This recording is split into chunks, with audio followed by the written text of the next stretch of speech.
हम इस बुनियादी बात को नकार नहीं सकते हैं कि हम ज्ञान बनाते हैं। हम ज्ञान बनाते हैं, इस बुनियादी बात को आप नकार नहीं सकते हैं। प्रमाण के रूप में आपकी बौद्धिक क्षमताएं शिशुओं की बौद्धिक क्षमताओं से अधिक देखी जाती हैं। इसका अर्थ है कि हाँ, हम ज्ञान जुटाते हैं। ठीक है। प्रश्न है आपके और मेरे वर्तमान भूमिका में ज्ञान जुटाने के साधन के तौर पे कौन सी चीजें काम करती हैं। तो बड़े अर्थ में ज्ञान जुटाने के साधन के तौर पे इंद्रियां काम करती हैं। ठीक है कि नहीं है। और इंद्रियों से जो आरंभिक प्रत्यय, वस्तुओं की जो आरंभिक छवियां मुझ तक पहुंची हैं, उनके विशेष विश्लेषण के तौर पे पीछे मन काम करता रहता है। तो इंद्रियां और मन एक पूरे अर्थ में ज्ञान जुटाने के साधन के रूप में हमारी की भूमिका में कार्यकारी हो रहा है। ठीक है कि नहीं। अब ये दूसरा प्रश्न है कि जो ज्ञान जुटा रहा हूं मैं अथवा कोई और, वह किस कोटि का है। ज्ञान जुटा रहा हूं इंद्रियों के और मन के माध्यम से, इसमें तो संदिग्धता नहीं है। हर संदिग्धता इसमें हो जाती है कि कोई बेहतरीन ज्ञान जुटा लेता है और कोई बदतरीन ज्ञान, लेकिन ज्ञान जुटाते हैं ये, इसमें दो राय है नहीं। ठीक है कि नहीं है चाचा। एक नया चीज खड़ी करते हैं, वो चीज है कि आखिर जो बाहर से इंद्रियों के माध्यम से हम ज्ञान जुटाते हैं, तो बाहर में कौन सी चीजें कार्यकारी हो रही हैं जिनसे जिन्हें मैं ज्ञान के स्रोत के तौर पे लेता हूं। तो दो चीजें थी, कल शाम की सभा में बहुत अच्छी चर्चा हुई थी। दो चीजें हैं, एक वस्तुओं के विस्तार से हम ज्ञान जुटाते हैं, और दूसरा मनुष्यों के विचार से। मनुष्यों का विचार आपको प्रभावित करता है ज्ञान जुटाने के रूप में, और वस्तुओं के विस्तार आपके ज्ञान बनाने में सहकारी होते हैं। अभी तक तो कोई जटिलता नहीं है ना, कोई जटिलता। जटिलता ये है कि वस्तुओं के या व्यक्तियों के जो विचारों के या विस्तारों के प्रभाव हमारे जीवन पे पड़ते हैं, उन प्रभावों को जो लोग सहज में ले लेते हैं, वो सम्यक ज्ञान की दिशा में आगे बढ़ जाते हैं, और जो असहज हो जाते हैं उन प्रभावों के समय, वो मिथ्या ज्ञान की दिशा में आगे बढ़ते हैं। ठीक है मां कि नहीं। आपने दूसरे के प्रभाव सहज में ले लिए तो क्या हुआ, आप सम्यक ज्ञान की दिशा में बढ़ गए, है कि नहीं है। एक बढ़िया सुनाता हूं चाचा, सुनिए। किसी को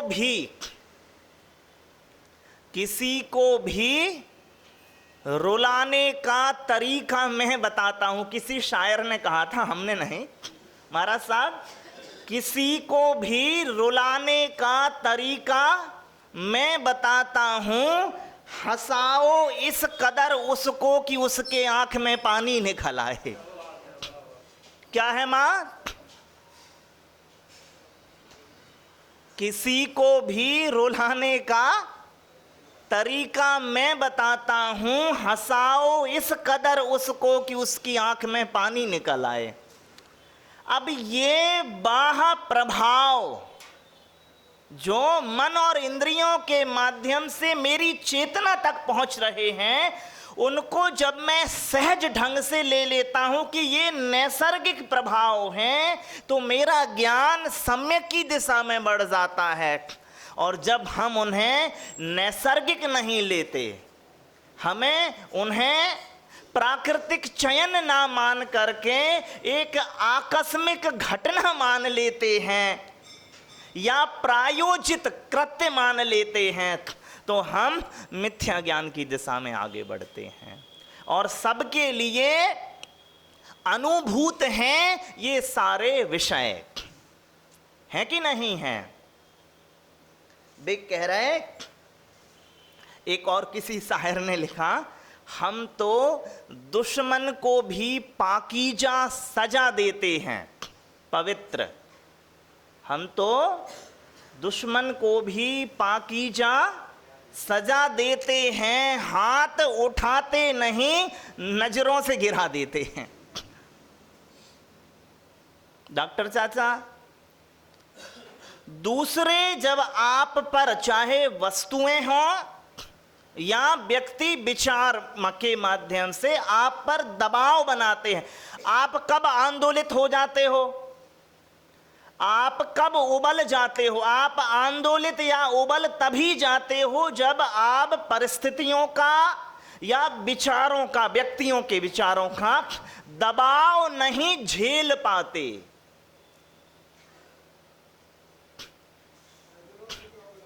अपने मुनि महाराज साहब थे ना, वो जो द्वारिका जला दी थी उन्होंने, दीपायन, तो वो आरंभिक अर्थ में, आरंभिक स्थितियों में आंदोलित नहीं हुए ना।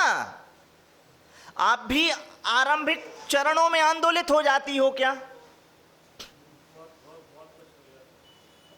ठीक है, तो जो आप आंदोलित हो रहे हो बहुत बहुत बहुत चरणों बाद, तो गलती आपकी ये रही कि उन आपके ने दबाव के आरंभिक चरणों में जो आप ज्ञान बना रहे हैं, उन्हें आप सहज प्रत्यय नहीं मान रहे, उन्हें आप जटिल प्रत्यय मान रहे हैं। आप उन्हें नैसर्गिक क्रिया नहीं मान रहे, आप उन्हें प्रायोजित मान रहे हैं। प्रायोजित मतलब ये बलात् मेरे प्रति प्रपंच रच रहा है। अब जब मैं ये मान लूं कि ये तो इसके नैसर्गिक धर्म ही हैं, क्या चाचा? जैसे पागल के, समझ लो, जैसे पागल के नैसर्गिक धर्म है कि नहीं है? तो आप पागल से बचते हो कि क्या करते हो?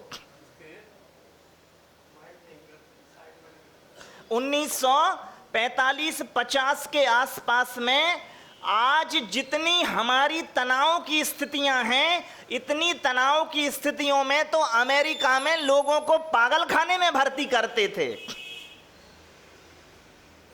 क्योंकि ये अब असहज हो गया है, अब हमारे लिए सहज हो गया है। कल बताया था, यदि भैया भाभी आपको कुछ कहें और प्रति उत्तर में आप रोजमर्रा का वही चिल्ला चोट वाला व्यवहार ना करो और एक दिन आप बिल्कुल शांत होकर के चले जाओ, वे कहती रहें, तो 2 मिनट बाद खुद तुमसे पूछेंगी क्या तबीयत ठीक नहीं है क्या? उनके पैमाने हो गए हैं। मेरी तरह से यदि ये प्रत्युत्तर में व्यवहार करते हैं तभी इनकी तबीयत ठीक है। और जब आप तबीयत ठीक होने की दिशा में आगे बढ़ने लगे तब उन्हें लगता है कि जो बीमार है क्या।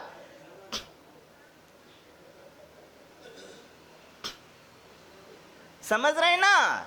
तो बात मति ज्ञान के, इंद्रियों और मन की सहायता से इस ही कोटि के प्रायः ज्ञान हमारे आसपास में बन रहे हैं। वस्तुएं उसी रूप में परिणत हो रही हैं, मनुष्यों के विचारों का बहाव भी एक ही दिशा में जा रहा है। अब जब 100 लोग एक सभा में शराब पी रहे हों और एक ना पिए, तो वे अब मानसिक दबाव बनाएंगे कि नहीं बनाएंगे? हो सकता है वो ना भी बनाए, लेकिन सहज में बनने लगे उस पर।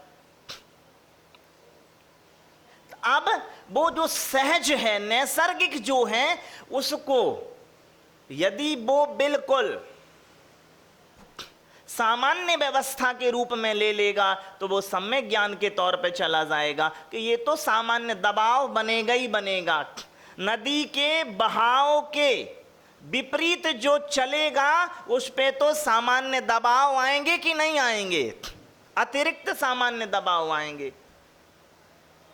और वे लोग जो थोड़े से सज्जन होने की दिशा में आगे बढ़ रहे हैं, सम्यक दृष्टि की दिशा में आगे बढ़ रहे हैं, उन पर तो अतिरिक्त दबाव बनेंगे, क्योंकि समाज, परिवार, माहौल एक दूसरी दिशा में सोच रहा है।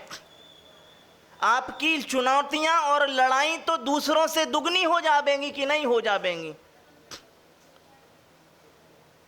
फिर आपको किस ढंग से सोचना है, ये आप पे निर्भर करता है। एक और किसी ने बहुत अच्छा लिखा हुआ है, आज तो इसी के लिए है कि मुश्किल को ही आन पड़े तो घबराने से क्या होगा, जीने की तरकीब निकालो मर जाने से क्या होगा। जिंदा रहना ना एक बड़ी उपलब्धि है मां, जिंदा रहना ही उपलब्धि है। कल अभी एक दिन, अभी मेरे ख्याल से बामुश्किल 15 दिन भी नहीं हुए होंगे, मैंने महाराज साहब को बताया था, महाराष्ट्र में शायद नांदेड़ स्थान था, वहां पे एक पिता का लड़का परीक्षा में 35% अंक लाया। कितने? 35%। तो आज की वर्तमान की घटनाओं को देख के कि कहीं बच्चे दबाव में ना आ जाएं, और उनके पिता ने बड़ी पार्टी रखी। और जब वो सेरेमनी हो रही थी तो उन्होंने एक फिल्म का अच्छा डायलॉग था, वो वहां पे अपने लड़के को सुनाते हुए कहा कि सुनो, दिमाग में किताबें भरने से जेब में नोट थोड़े ही भरते हैं। दिमाग में किताबें भरने से जेब में नोट थोड़े ही भरते हैं। एक किसी बड़े शायर का और एक शेर है, चाचा कि अब मैं शेर ही भूल गया हूं क्या था। हाँ, कागज में दब के मर गए कीड़े किताब के। क्या? कागज में दब के मर गए कीड़े किताब के, दीवाने बेपढ़े लिखे मशहूर हो गए। तो ये है मां। बात ये नहीं है, बात ये है कि आप बनते हुए ज्ञान को जीवन में किस ढंग से ले रहे हैं। आप ज्ञान बनाने से बच नहीं सकते हैं। या तो आप योगी हो जाएं कि अब इंद्रिय निग्रह हो गया है तो ज्ञान बनने से रहा ही नहीं। आपके बगीचे में, मां को अच्छे से पता होगा, आपके बगीचे में बेई पौधे सूखेंगे जिन पे खाद न दिया जाएगा। आपको 24 घंटे खाद मिल रहा है मात्रा से ज्यादा, तो आप सोचो कि हम विचार बनाने से या ज्ञान बनाने से बच जाएं, तो ये तो होने से रहा नहीं। ज्ञान तो बनेगा ही बनेगा मां आप में। अब ये कार्य कुशलता आपकी है कि आप ज्ञान के कौन से प्रारूप तैयार करते हैं, सम्यक प्रारूप तैयार करते हैं या मिथ्या प्रारूप तैयार करते हैं। इसीलिए आरंभिक 3 ज्ञानों की बिल्कुल सामान्य 3 ज्ञान हैं कि प्रारूप तय करने वाला अगर कुशल है तो सम्यक हो गए सुमति और सुश्रुत और सुअवधि, और प्रारूप तैयार करने वाला अकुशल है तो मिथ्या हो गए कुमति, कुश्रुत और कुअवधि। कोई दिमाग लगाने की जरूरत नहीं है, यहाँ पे सिर्फ प्रारूप तैयार कर्ता पे निर्भर है सब कुछ आरंभिक 3 ज्ञानों में। और योगियों की श्रेणियों में मति ज्ञान, उसकी बनावट यही है कि वो हो गई योगियों के लिए। 6वें गुण स्थान वृत्ति रिद्धिधारी समझ लो आप। और केवल ज्ञान की तो महिमा ही क्या कहना। तो आरंभिक 3 ज्ञान पूरे के पूरे तौर पे निर्भर करते हैं किस पे? ग्राहक पे, दर्शक पे। और हम सभी 24 घंटे दर्शक की भूमिका में बैठे हुए स्त्री और पुरुष हैं। तो मैं चाहूंगा और सभी चाहेंगे कि आप बेहतर ज्ञान प्रसूत करें।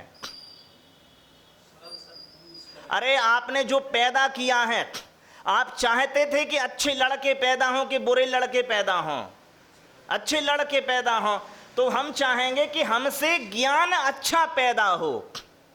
और अच्छे ज्ञान के प्रमाण ये है, अच्छे ज्ञान का प्रमाण ये है कि वो अच्छी क्रियात्मकता लाता है। अब आप कहोगे क्रियात्मकता भी बताओ। अच्छी चाचा, इनका मतलब क्या, चाचा अभी बैठे नहीं ना, लगातार 1 हफ्ते बैठ जाएंगे तो सामान्य शब्दों से परिचित हो जाएंगे। तो मां क्रियात्मकता, गतिविधियां, अच्छा ज्ञान अच्छी गतिविधियां करता है ना, बुरा ज्ञान बुरी गतिविधियां करेगा। तो सभी अच्छा ज्ञान बनाएं। और अच्छे ज्ञान का पैमाना यह है कि वो अच्छी गतिविधियां करता है। और हम सभी परिचित हैं एक दूसरे की गतिविधियों से, तो हम एक दूसरे को टैग लगाना चाहें तो सभी लगा देंगे। और सभी की पीछे पीठ देखेंगे तो उसमें लूजर लूजर लिखा होगा। कि तो ऐसा हम नहीं चाहते कि आपके लिए एक ऐसे विशेषण का प्रयोग किया जाए जो बदतरीन है, बेहतरीन नहीं। बोलिए पूज्य मंगलानंद सागर, मंगल सागर मुनि महाराज की जय। पूज्य दुई मुनि राजों से निवेदन करेंगे, सभी लोग हाथ जोड़ लेंगे, पाठ करते हैं। हे स्वामी अज्जेमी पूज्येमी वंदामी नमस्सामी, दुख कहो कम्मक कहो बोहिलाओ सुगई गमणम समाहि मरुणम, जिन गुण संपत्ति हो मच्छम मरश्री। अपने मुखारविंद से कृतार्थ करें। नमोस्तु महाराज जी।